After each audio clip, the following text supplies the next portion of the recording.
Okay, final update video. Job's complete, bike's back together. Took it on a test drive and everything's holding up and looking good. Got the primary assembly back together.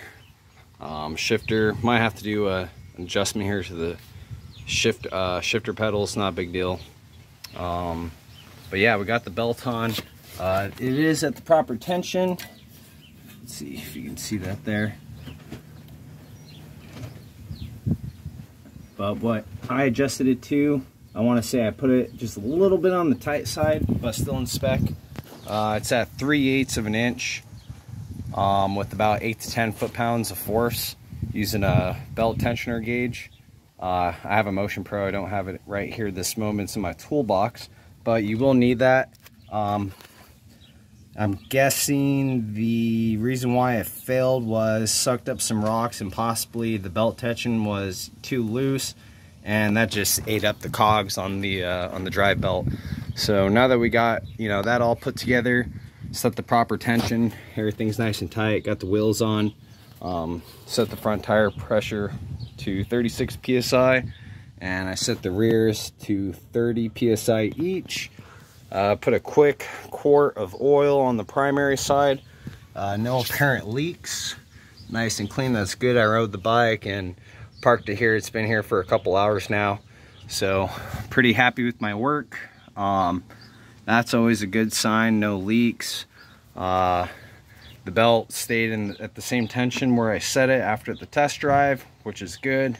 I told the customer to obviously keep an eye on it for the first 600 to about 1,500 miles.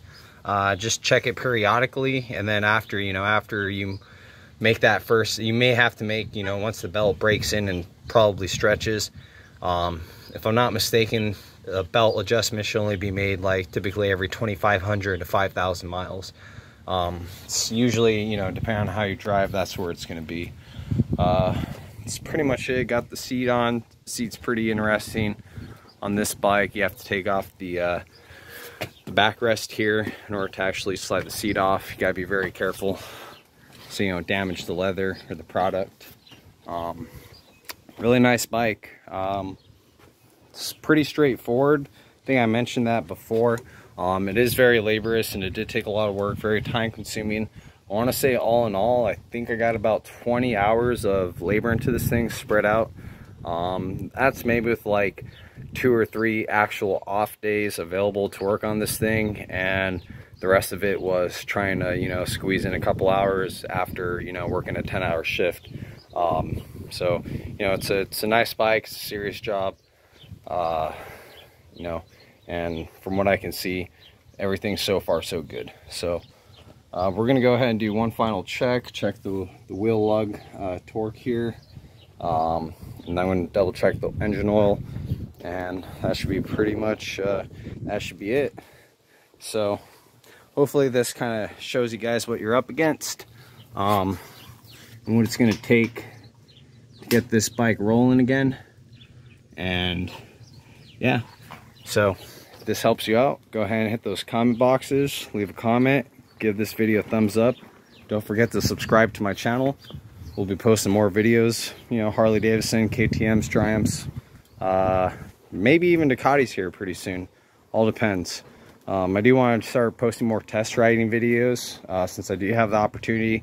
It's just, kind of hard to get that time to actually edit the videos and post them online. But yeah, if you guys have any questions or had any comments as far as any types of repairs or Harley related questions, go ahead and hit the comment boxes and see what we can do. Thanks for watching.